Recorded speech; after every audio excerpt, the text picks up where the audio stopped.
Most people believe the greatest human advantage is strength, speed, or survival. But every animal on Earth already mastered those. What makes a human dangerous, creative, divine, or destructive has never been the body. It has always been the mind. A human can imagine a future that doesn't exist, feel it as real, and then rearrange their entire life to meet it. No other creature does that. And the moment we stop using that ability, the moment we live only by appetite, reaction, and routine, we don't lose intelligence. We lose identity. And you don't notice that loss all at once. You notice it in moments, when you're finally asked to explain who you really are. Let me help you see this clearer by sharing a story that brings it to life. His name was Caleb. Caleb was the type of man who believed he was God's gift to women, not because he announced it, but because life had rewarded him for believing it. He was good-looking, well off, confident to the point of arrogance. Women liked him, wanted him, often slept with him, and most of the time, he left before they ever asked for more. Caleb wasn't used to being questioned. He was used to being desired. So when he set up a date with a woman named Naomi, he didn't see it as an opportunity to understand someone. He saw it as confirmation.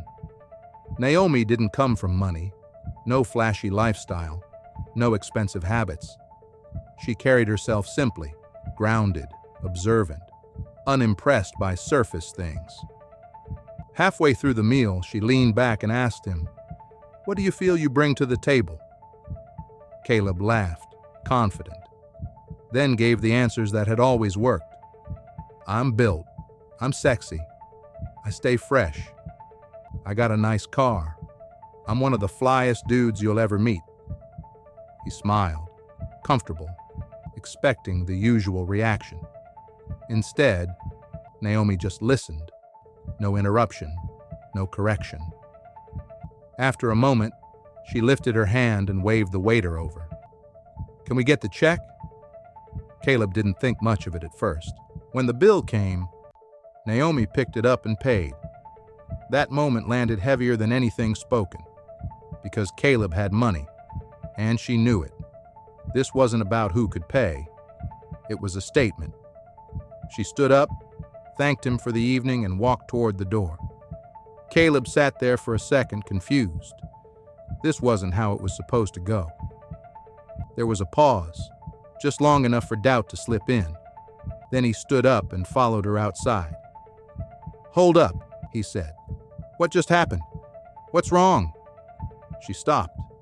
"Nothing you said was bad. It just didn't tell me anything about you.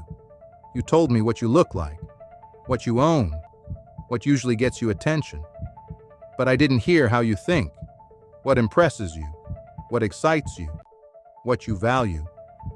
That all comes from what you've been feeding your mind. And the things you listed tonight? Those are things the world rewards easily. I'm not looking to meet an image. I'm not stepping into a cycle that's already played out. I'm looking for someone who understands themselves internally, someone who's actually been thinking, not just reacting." Then she turned and walked away, and for the first time, Caleb didn't feel rejected. He felt exposed. Here's the deeper truth beneath that moment. When you don't value your mind, it becomes impossible to truly value yourself, because the mind shapes identity. What you allow to feed your mind determines how you see yourself, what you believe you deserve, and what you think love should respond to. If the mind is fed noise, ego, and shallow validation, confidence becomes performance. Life becomes costume. Naomi wasn't rejecting Caleb. She was declining a version of him that had never been consciously built. Because only a mind that understands itself can offer something real to another human being. The mind is the separator. Every power you admire, it started there. Without the mind, the body just reacts to whatever's happening around it. But with it, you stop reacting, and life starts responding to you.